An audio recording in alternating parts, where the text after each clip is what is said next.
I always want to find a book that makes me feel the way that I felt while reading this book.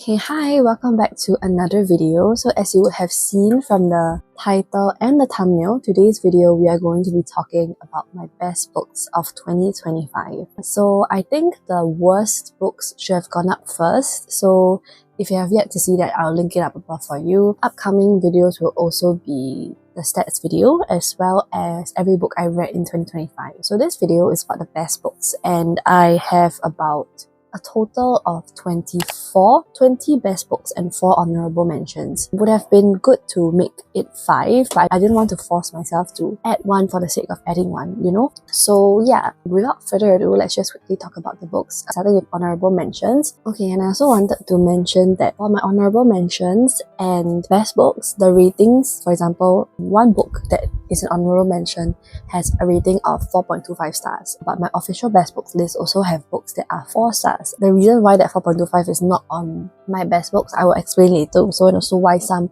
honorable mentions didn't really make it to my best books. There are also like some mentions of it. So it's not necessarily because this book is 4.25, it has to be on my best books. It could just be an objective rating. First honorable mention is One Dark Window by Rachel Gillick, which is like a super popular book that everyone has been loving. This one is a young adult romantasy.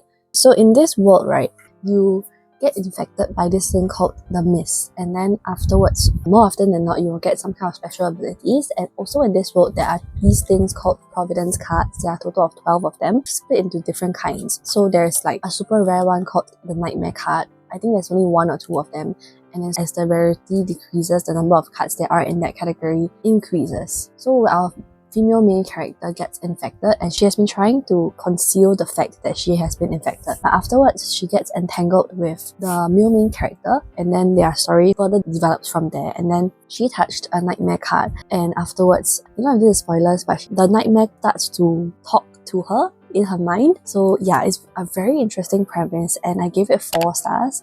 It's an honorable mention because whenever a fantasy manages to capture my attention nowadays, I consider it a feat because my attention span isn't as good anymore, probably because of TikTok. So fantasy normally takes a lot for me to enjoy it. And why this is not on the best books is because I gave the first book 4 stars and the second book 3.75. So it's not a fantasy series that I super love, but I can see the hype and I relatively enjoyed it. So it's on the honorable mention. Then the next honorable mention is Not Quite Dead Yet. So this one is Holly Jackson's most recent thriller.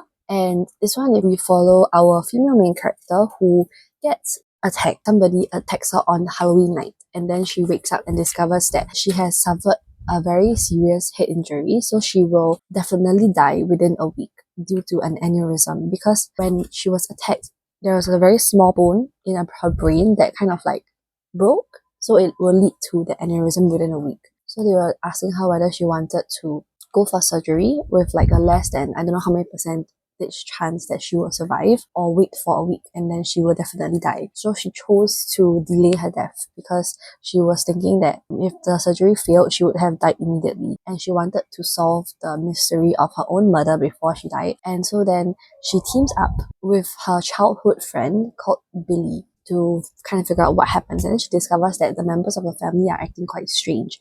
For example, her brother and also her former best friend turned sister-in-law. Yeah, so this one was very intriguing and it captured my attention. I gave this 4 stars. I gave it 4 stars because it was an intriguing thriller and I thought that her family members were quite suspicious. Didn't give it like any higher because I could predict what was going to happen, and it wasn't as thrilling as A Good Girl's Guide to Murder series for me. Hence why it's an honorable mention and not on my best books. And then on to the 4.25 stars honorable mentions. So first we have The Plus One by Maisie Eddings. Actually, I really don't remember this, which is why I'm like, I gave it 4.25, but I think because I could have enjoyed it at the time, but then when time passes on, I kind of forget. It's kind of like an enemies to lovers fake dating contemporary romance. They are childhood enemies and then afterwards they decide to fake date. I'm just gonna read you my Goodreads review, okay? So I said it's not exactly enemies to lovers and it's just bantering and bickering. I really liked the independent girl and the let me do this one thing for you guy trope. And also their love is really sweet because Indira helps Jude with his trauma and makes it clear that she's not trying to fix him, she's just there to love him. And the fake dating doesn't last very long in this. That's all I have to say about this. And the last honorable mention is A Court of Mist and Fury, which is the second book in the A Court of Thorns and Roses series. I gave this book 4.25 stars and it was my favorite out of the 3 books that I've read in the series, mainly because in this story we get to see Rhysand and Feyre's relationship further deepen, and like it's super cute and everything, and also the plot was quite good as well. More thoughts in my reading vlog up above, and oh, if I read any of the books in the videos, I'll link them up above as much as I can. I didn't put this on my best books list because of the fact that overall as a series, I don't think I would consider this a favorite, mainly because the last book was like quite meh for me already, and the first book, it took me like maybe the second half for me to start liking it more. So it's okay lah, it's just okay. It's relatively good, that's why it's an honorable mention. And yeah, now on to my official list. Let's start from number 20, which is The 13th Child by Erin E. Craig. Thank you so much to Times Reads for sending me the review copy. And this one, look at the size of it. This is a young adult fantasy with also like horror and gothic elements. And as I mentioned previously, any fantasy that can capture my attention and make me enjoy the whole story deserves to be mentioned. This is a 4.25 star. But now as I talk about it, maybe I should lower it down to a 4 just because I don't feel like it holds up with my other 4.25s. But okay, we digress. It's still on my list. So this one, we follow our female main character called Hazel. She is a 13th child and she is the goddaughter of this dreaded and the god of death, also known as Merrick. And so she was promised at birth to Merrick, and she has spent her whole life like waiting for him to show up because her parents already don't really care about her because she's the 13th child, and also because she has already been promised to the god of death, so they don't really feel the need to take care of her. When he eventually claims her, he has planned her whole life out for her, so she will become a healer, and he has gifted her with a gift that enables her to instantly know how to heal this person just by touching the person. It's quite interesting, that kind of dynamic, and also like the ability that she has, and this ability like is further talked upon and discussed further into the book. She also has a little bit of romance in this story when she is brought to the royal court where she meets this prince with a disdain for everything and everyone. Yeah, so the plot is really quite developed, I would say, because there's so many things happening, and I thought that I couldn't really guess where anything was going on. I just wanted to be there for the ride and see what would happen. Her relationship with Merrick is also very interesting because he's like the god of death, but he dotes on her and also treats her well, that kind of thing. It's really enjoyable. That's all. Number 19 is Camera Shy. Now they are all the 4 stars. So Camera Shy is a book that I never thought I would read, but damn. So I think I was looking for like recommendations for a romance, and then this was like a plus size romance and also like highly raved about, so I gave it a try and I was quite enjoyable. I was binging this. I was really enjoying it because of the way that the female main character has insecurities, but the guy cherishes her and shows her that she's worthy of love and everything like that, and the way that their relationship develops also is very interesting. Basically, the guy is, I think it's called boudoir photography. He is a photographer basically, and she is a business owner. If I remember correctly, she owns the business with her boyfriend, and so then she was like house sitting for somebody. I think during the house sitting, she was dumped by her boyfriend, and then he was also trying to take the business away from her. How she meets the main character is he is the neighbor of the house that she's house sitting for, and then they strike a deal for her to learn to love her body, and she is going to save his business, his photography business, because she has a business mind and everything. So she's going to help him build up his website and everything like that. So it's really, really like, oh my god, very sweet and very cute, very steamy as well. Next is The Eyes Are the Best Part. I remember reading this for, I think, the best books of my favorite booktubers video, and I was very creeped out by this because we follow our female main character. She's a college freshman. So this is a Korean family, and her father had an affair and subsequently decided to leave the family. So her mother is distraught and everything, and her younger sister is like hurt and confused. And then afterwards, her mother suddenly gets a new boyfriend who is a Caucasian. He has very blue eyes and he overstays his welcome basically. He brags about his job. He oogles Asian waitresses while dining out in front of the whole family, and the mother doesn't notice or care, and also like acts condescending towards the female main character and her sister. And afterwards, our female main character starts to develop this desire to kill people for their eyes. So the book starts off with a discussion about how the mom loves to eat fish eyes, and the female main character originally doesn't like it because it feels weird lah. I mean, I don't like to eat fish eyes also, but then afterwards, with the entrance of the boyfriend, then she starts to get this obsession with eyes also. I think she also tasted fish eyes before, and then that's when the obsession kind of builds on, and so she starts to kill people and then also eats their eyes, and it's like, oh my god, it's like the kind of body horror that is very creepy and like kind of disgusts you, but you cannot stop reading because you want to see what happens next. And it's very interesting because I wouldn't have picked up this book if not for that video. So it's like, damn, the discussion about eyes in this is like, oh my god. Next is Deep End by Ali Hazelwood. I'm so happy. Ali Hazelwood is always on the list. I don't think she's gonna come out with books next year, which is kind of sad. I hope she does.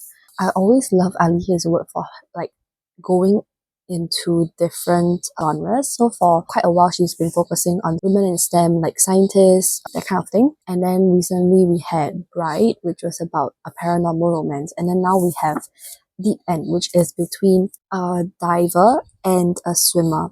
It's like, damn, sports romance now. It's about a female main character who is on the same team with her friend. They're both on the diving team, and afterwards, the friend has a boyfriend who is Lucas, and then they break up, but only our female main character Scarlett knows about it. And then the friend was like, oh, both of you seem to have like chemistry or like the same kind of interest, which is kinks.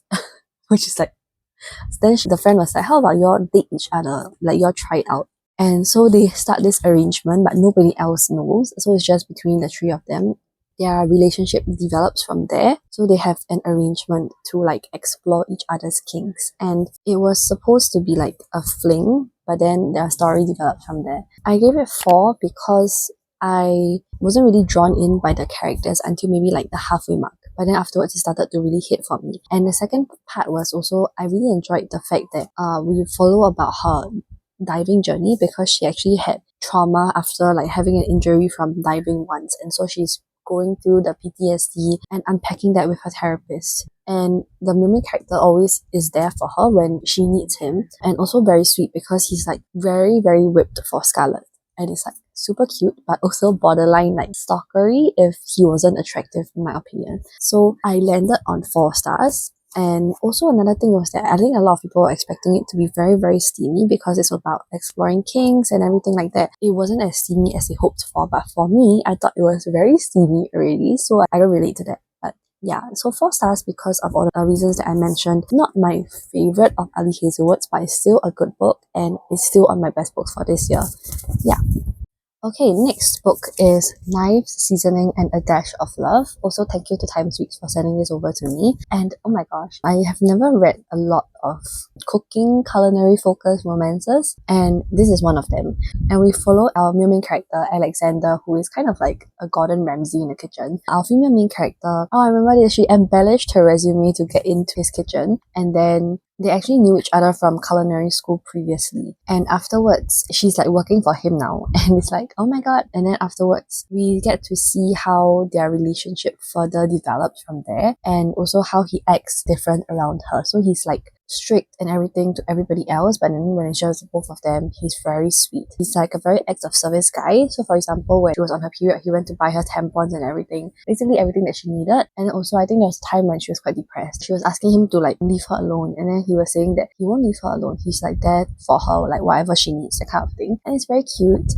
It's a relatively long romance because there's a lot of things going on. So I think in my previous video I was saying that it felt like a 32 episode K-drama as compared to the usual 16. I would definitely be excited to reread this because, I don't know, it's like very vibes. I'm very into like cooking stuff recently because I've also been watching Culinary Class Wars, and yeah, it's just kind of an obsession recently. I did mention that I didn't really like that they kind of didn't showcase more of their yearning towards each other. They kind of quickly accepted each other and became quite lust-filled in a sense. So I would have wanted more of the angst and the yearning, but that wasn't really there. So yeah, that's all I'm gonna say for this book. Last 4 stars of the category, Mixed Signals by B.K. Borison. So in this one, it's the third book in the Love Like Farms series. I gave this 4 stars, but I somehow would keep going back to thinking about this story for some reason, and how our female main character Layla is the owner of the bakery, and we spend quite a lot of time talking about the things at her bakery, like her new pastries for the week or like her new inventions and things like that. I remember Caleb was like a very cute guy. He proposes like 1 month of no strings dating for the both of them, and then he will do his best to renew her faith in men while she reads his dating game. But they're just very cute together, and like how he always finds an excuse to stop by her bakery and find her and things like that. And I remember there was this whole very romantic gesture on his end that I believe would be a spoiler, so I won't elaborate more, but I really keep thinking about that part. Yeah, it's just very cute. I always tend to think back fondly of romances if the guy does things that make an impression in my memory. So yeah, very cute story. I gave this 4 stars. Don't remember why I minus off the 1 star, but I do remember the joy I felt when reading this. Next, we are now in the 4.25 star categories, and we are starting off with Love Haters. So this is by Catherine Center, and in this story, the main character is like a lifeguard, if I'm not wrong, and our female main character is the video producer. So she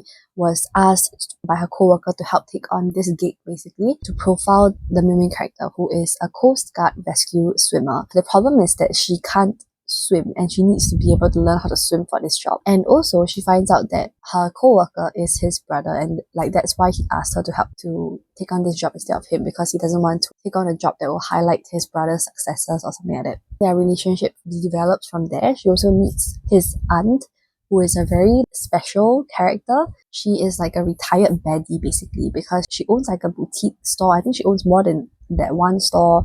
She is living the best retired life because she has a whole row of houses that she can gradually move her friends in, so they always like have like afternoon or evening barbecues together. It's very cute. The lifestyle that we all aspire to have when we are retired. So I gave this 4.25 stars. So this is not my favorite Catherine Center. My favorite, I think, is still the rom-commers, but this is still an enjoyable read. So basically, as I mentioned, their relationship further develops from there, but it also has like underlying complex issues as well. For example, she's trying to recover or recovering from her eating disorder, and she also has a bit of trauma from her past relationship, wherein she is a bit averse to being on social media or like in the face of the media in general, because she was quite cyberbullied from her past relationship. On the other hand, the male main character's brother has a lot of issues also, and it kind of like kept being the antagonist of the story in that causing issues for their relationship basically, which is why I gave it 4.25 and not any higher. And the reason why it's at 4.25 is because I enjoyed my reading experience while reading this. I read the majority of this in one sitting, which is very rare again for me to stay so focused and finish like a 300 something page book non-stop. Their relationship is also very cute. Like he teaches her how to swim and everything like that. So yeah, 4.25 stars. Next is Daydream, which is the third book in the Maple Hills series. I remember Icebreaker was on my worst books, and then Wildfire was on my best books, and now this one is on my best books again. Yeah, so I gave this 4.25 stars because the story, I really liked the premise. So we follow our main character, who is Henry. He's a very beloved character in the series, and he is now the new ice hockey captain. He finds himself entangled with our female main character, Hallie, when he accidentally crashes her book club. So then she hears about his problems with the reading material, and she offers to help tutor him. That's how they slowly get entangled with each other. And again, I remember very vague parts of this. I remember him visiting the bookstore to find her, and also like watching her host the book club, if I remember correctly. And their relationship was very sweet. From my Goodreads review, I also mentioned that I loved the start to the middle of this, and then it became a little bit too long for my liking. As I mentioned, I generally don't think romances need to be super long.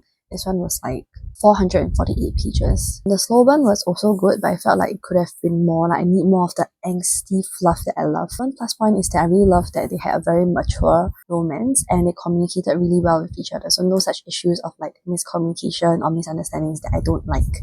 So yeah, then now we are on to Good Spirits. So recently I read this for the Christmas video of 2025 and it was a relatively very cute story. Not any higher because I was kind of expecting more, but it was still okay. So we follow the ghost of Christmas past as our main character, and he somehow finds himself haunting Harriet York, who is our female main character. Both of them don't understand what's happening, especially for our female main character, because she doesn't feel like she's a Scrooge. She's a people pleaser to her core and everything like that. They went off on like a rocky start, but then afterwards they start to visit her past, and then their relationship also further develops from there. And they also find like threads that are binding them together, and so like there might be more than what normally happens when Nolan haunts somebody. Very conveniently, she can touch him, and people can see him as well, they just don't really tend to remember him. So I really enjoyed like these kind of magical realism elements in stories, especially like romances, and also gave me very good Christmas vibes. It was like the mystery of what's going to happen between them, because one is a ghost of Christmas past and one's a human. And also the female main character has again complex issues with her family, and so all these elements bind it together very well. And not any higher than 4.25 because I could predict what was the ending, but it was still an enjoyable story. Next is again a Christmas read, Mistletoe Meet Cute. Quite amazing that a lot of the Christmas romances made it to this list. This is a very short read. This is like a novella, but I felt like the story was very complete. So we follow our female main character whose brother is on the same, I think, football team. Quarterbacks are from football, right? As our male main character. And he's a single dad who is like a very grumpy Grinch. They first kind of met each other at, I think, a pharmacy or a supermarket, and they found each other attractive. And then the second time, also at a pharmacy or a supermarket, I can't remember which order, and then he offered to pay for her pets and everything, and he was carrying his child, I believe. How they eventually start to get to know each other more is because he needed a nanny for his child, because the previous nanny retired and then his sister was just a temporary solution, and so the opportunity presented itself and she became his live-in nanny. She's like a very sunshine Christmas character, and she was determined to make the baby's first Christmas as magical as possible. And so he was like, okay, you take my card and then you buy whatever you need for Christmas, and then their relationship develops from there, especially because they're like living together-ish. Yeah, and I really thought it was very cute. Their relationship was very cute also, and it's like she loves his child also. It was like very cute. Everything is so cute, like. And another thing is that her family owns this Christmas vineyard, and it's Christmas themed for the holidays, and he gets to meet her family and all the Christmas vibes, you know, like Christmas decorations, Christmas activities. Very vibey, it hit the right spot. So yeah, it's on this list and I really recommend that you read it. It's so short. Next is Vera Wong's Guide to Snooping on a Dead Man. I really love Jessie Q Sutanto's stories, especially when they're focused on older women, because they're so quirky and lovable, and it's very cute, and the storyline is always quite unique as well. So it's like a cozy mystery with like a fun twist because the main character is so fun. So we follow Vera. This is not the first book on Vera Wong. The previous book was also in my best books, if I'm not wrong. Vera comes across a distressed young woman who is in need of her guidance because she's looking for her missing friend. And it's very coincidental because her daughter-in-law is a police officer, and she also manages to find like a related clue on the same case. So then she was like, okay, let me look into this case for this young woman because she also loves solving mysteries. This friend, right, apparently died already based on the clue that she found from the daughter-in-law, and then she starts to find out more about this guy that died. He's an influencer, but he has like so many things going on under the surface than what one might think. So we start to see like his involvement with different characters, and then you start to wonder like what is happening and why did he die, who killed him, and you have your usual list of suspects, and it's just a very intriguing mystery.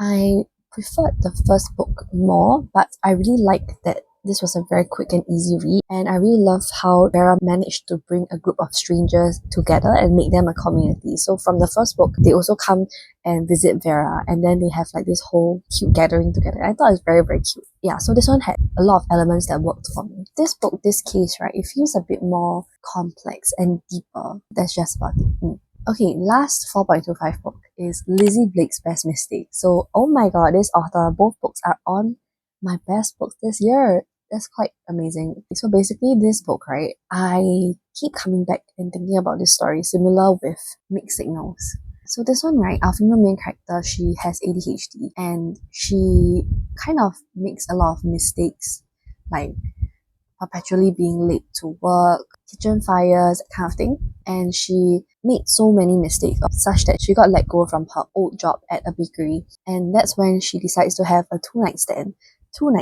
And then she realizes that she's pregnant. Our main character is not even from where Lizzie is. He was just visiting the area or something like that. He's Australian. Female main character Lizzie, right, she decided to keep the baby, but she just wanted to let him know that this was happening. Like, she didn't expect him to take responsibility or anything, but then he was like man enough to be like, I'm gonna take responsibility because it's also my child. And so they enter into this arrangement together. They are living together. It's kind of interesting because they are tied to this child and they don't really know each other. Their relationship slowly develops with the baby growing in her belly, and it's very cute because you see like them slowly start to fall in love with each other, and how Rick is a very good guy.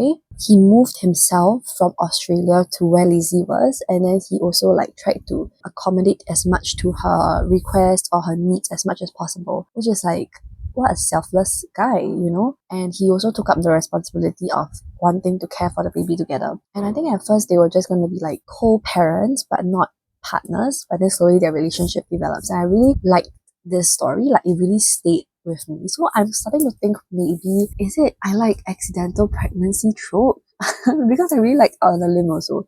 I have to read more from this genre to find out, but so far that's the trend. And also, right, one more thing is that one more added element that made this book very fun was that she got a new job as an erotic baker.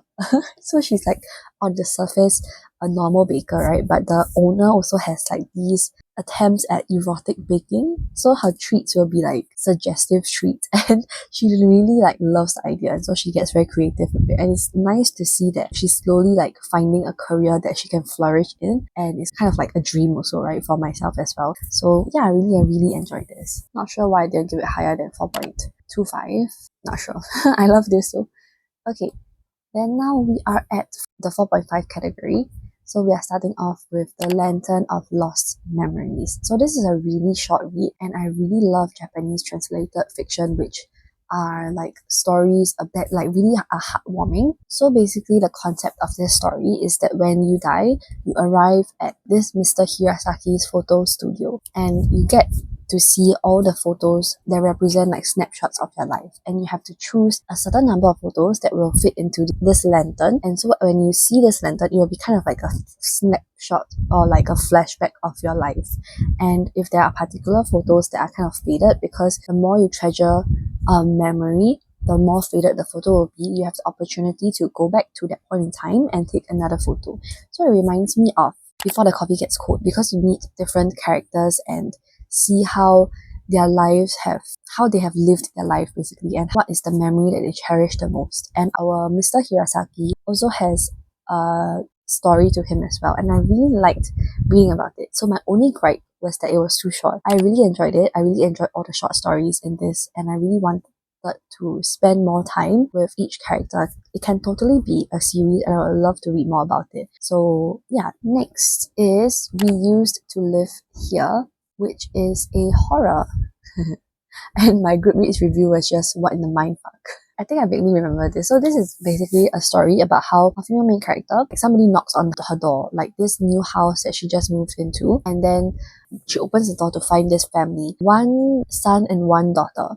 And then the father was saying that they have lived here for years, and they were asking if it would be alright if he showed his kids around the house. And our female main character couldn't say no, so she lets them in. And then afterwards, like, strange things start happening, including things like the youngest child goes missing in the basement, and then her girlfriend comes home, and then she's like, what are you doing? And then when she tries to like get them out of the house, they also can't really seem to leave. And when they eventually seem to leave, more weird things happen also. And then it's just a very like, oh my god.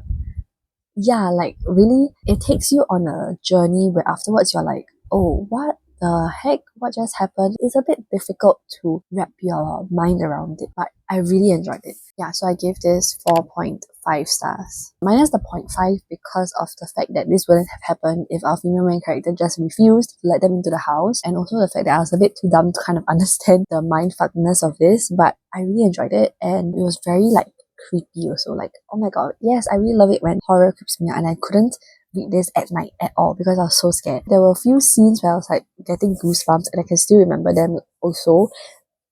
Yeah. I love it, but damn.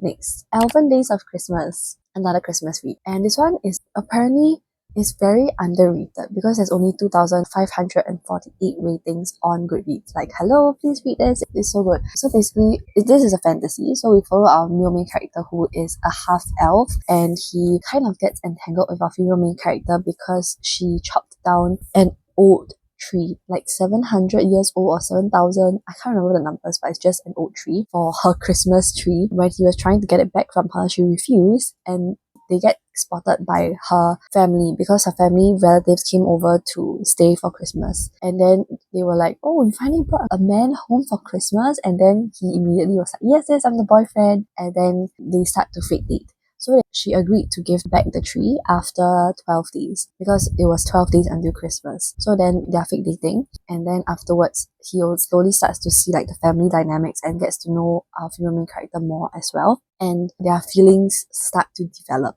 And also our female main character, she's struggling basically because she lost her mom, and ever since she lost her mom, who was the person that was doing all the Christmassy things, she has been trying to fill in her shoes, and her family is kind of like an asshole. Hence why it's 4.5, because they're like so ungrateful. She's like the sole planner at keeping everything together. Even her own family are like just relying on her, and they do very asshole things. Like, for example, she prepares lasagna and her dad would buy burgers for the family, and they would stuff the empty burger wrappers into the sofa crevices. Like, hello, what? You don't even do that. Why would you do that? Yeah, and her little cousins are also like brats and everything. So it's like she loves them, but they need to do better, you know? And so our main character is like seeing everything and falling for her, and yeah, he starts to find a place that feels like home to him also, because for him, being a half elf, half human, he doesn't really feel like he fits in anywhere. So it's very cute. So I give it 4.5 stars. The next one is also a Christmas romance. It was Holidays, and this one, wow, I really like the writing of this and the way the plot developed. Our female main character, she's trying to find love after the last Christmas where she was left at the altar because her fiance was cheating on her with her best friend and business partner. So it's like, because she and the best friend were like co-authors of a romance series, so she lost her partner, lost her best friend, lost her business all at the same time. She was determined not to find love again until she got very lonely near Christmas, and then that's when she was like, okay, I really need to get a date, because she doesn't want to go back home to a small town where everyone will be like, oh, so sad, you poor thing, they left you at Christmas, you're lonely now, that kind of thing, you know, people tend to talk. And so she is determined to find a date, right? And then she bumps into our main character, and then she causes him to break all the wine bottles that he was holding because he's the co-owner of a restaurant, and then that encounter caused him to lose all the wine. He's a meat ugly basically. Then she enters his restaurant. She wanted this restaurant to be her old place where everyone would know her and know her order and things like that. Then she discovers that he's the owner, and she was like, oh no, but she still goes there anyway. And then he sees her bring dates, I think every day or every other day for 2 weeks, and then he couldn't take it anymore, so he started to like talk to her and be like, you can't use my place for this kind of thing, and also like, can you please bring better dates? Like, why do you entertain all these assholes? So he teaches her how to get a better date in terms of like updating her profile, how she should act on a date and things like that.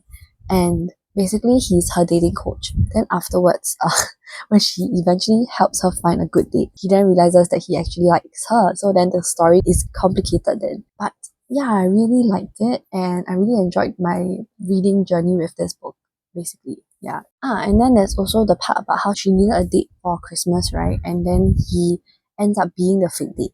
So then there's a bit of fake dating there, and he's a very sweet guy. Like, the things he does are so cute. Oh my god. Like, he remembered what she wants her future boyfriend to do, and he does them for her. And he also like names things on his menu after her, and it's so freaking cute.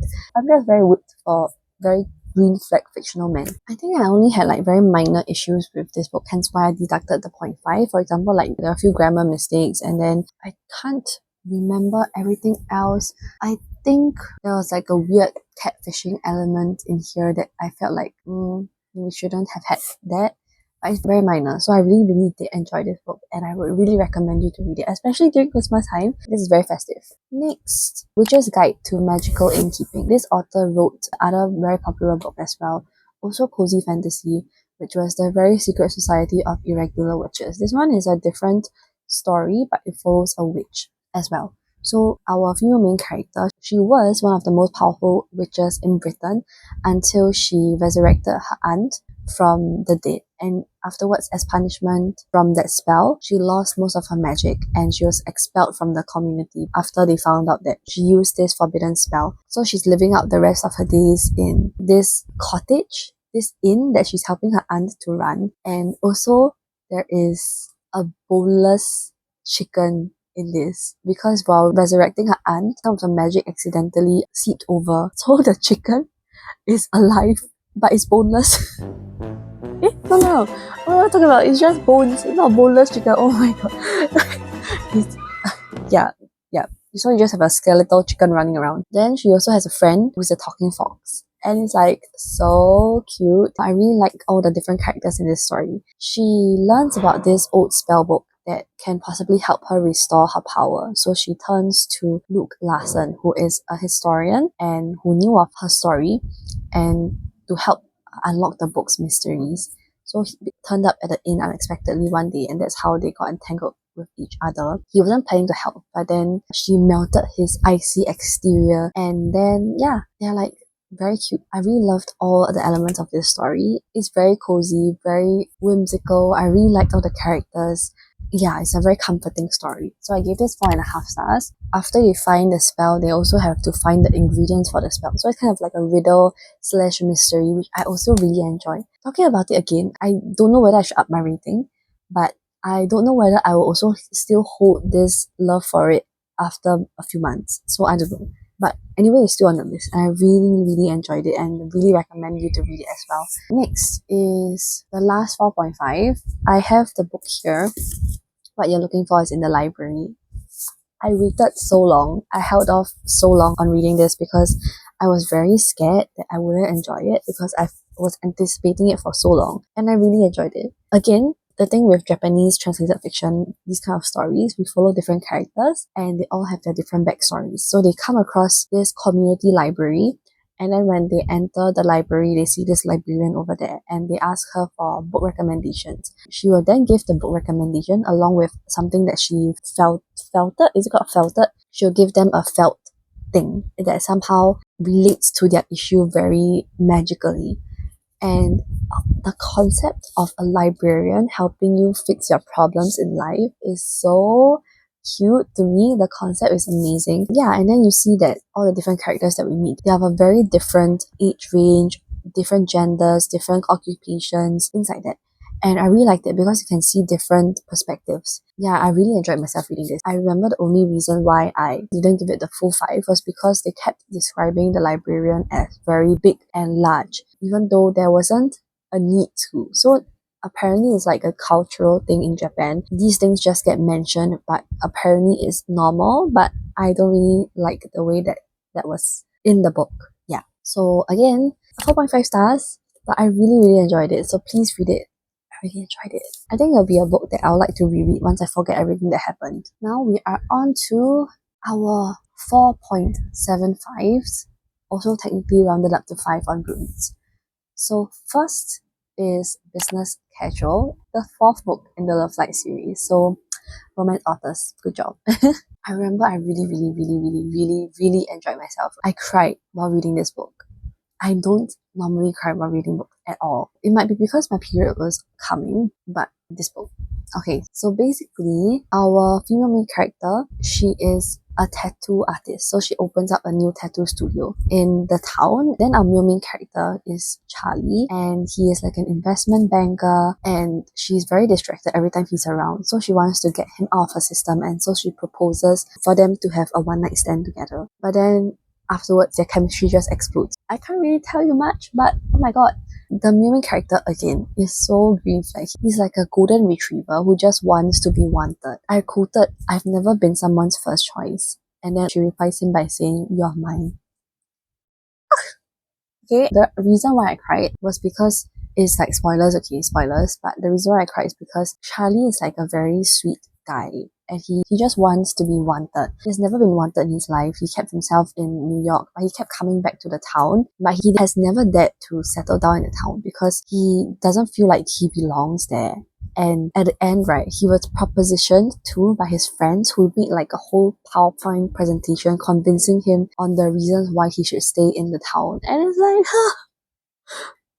to be loved is to be seen. And it's not even like a demand, it was like a request. They were all like promising him things like, "Oh, if you stay here, then we will give you like special deals." And it's like, the love, the friendship love is so cute. And the love between the main characters is also so cute. Oh, yeah, I really love it. So 4.75 stars. I don't really remember why I deducted the 0.25. But okay, the last book is actually 2 books because they are altogether a duology. And I gave the first book 4.75 and the second book 5 stars. And it's the only 5 star I've given if you don't count Business Casual, which is 4.75. And that series, as you would have known, is Heartless Hunter, which is also known as the Crimson Moth duology. This book, oh my god. Oh my god, oh my god, it's a young adult romantasy. And what this is about, right? Our female main character, who she is known as a Crimson Moth, who rescues her kind from being purged, and she is a witch. Then the romance is between her and a witch hunter. Our main character, he is a witch hunter loyal to the revolution, and he's like determined to find the Crimson Moth because the Crimson Moth has always evaded them. And so then he kind of starts to suspect Rune to be the Crimson Moth, so he starts to interact more with her, and then Rune catches on, and so she's trying to throw him off her scent, and it's like they're circling around each other, and it's like the angst and the tension and the yearning. Yeah, like, oh my god, it's like they're playing a game with each other, and I love it. Okay, the yearning when you realize that you fell for someone that you can't fall for.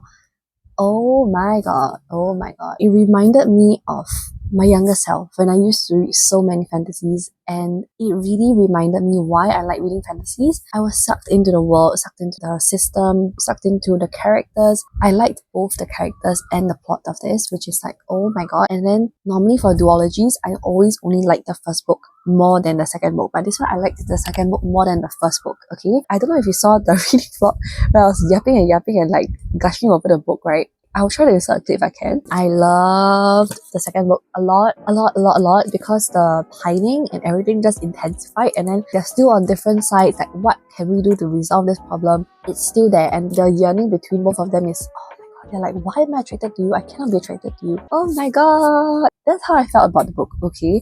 I read the second book really quickly. I think I finished it in like from Wednesday night until Friday morning. That's about 2 days, not even 2 full days. Crazy. And it was the first book in a long time where I really just wanted to read and not do anything else. I didn't want to scroll TikTok. I didn't want to watch my shows that I normally watch. Oh, I was in such a high after reading it, and I really miss that high now. But yeah, I really enjoyed it, and I can really see why a lot of booktubers put this book on their list. And yeah, like, it's a book that I really enjoyed. So I really loved it, and I really hope you pick it up because it's been a while since I got that excited over a book, okay? This is why it's number 1 on my list, because of all the excitement that I had towards it. It made me remember the magic of reading. Oh, this is why I still read after so many years, because I always want to find a book that makes me feel the way that I felt while reading this book, you know? And it's like, oh my god, yeah, so that was my best book series. If you have any book recommendations based on that series or any other books that you think I might enjoy, please let me know. With that, I've come to the end of this video. The sky is always getting darker. I feel like I didn't really give as much hype and energy while talking about this video, but I really wanted to share the best books that I read because they are so good to me, and a lot of them hold a very special place in my heart. Some of them I might not really remember the plot, but the feeling that I got while reading it that made me want to rate it a high rating deserves to be on this list. So yeah, I really hope you enjoyed it. Please let me know what was your best book of 2025, and maybe I'll get some book recommendations as well. So really thank you so much for watching. I hope you enjoyed, and if you did, please give this video a thumbs up. Consider subscribing to my channel for more of such content. I hope you're having a great day or a great week whenever or wherever you're watching. Remember to stay hydrated, and I'll see you in my next video.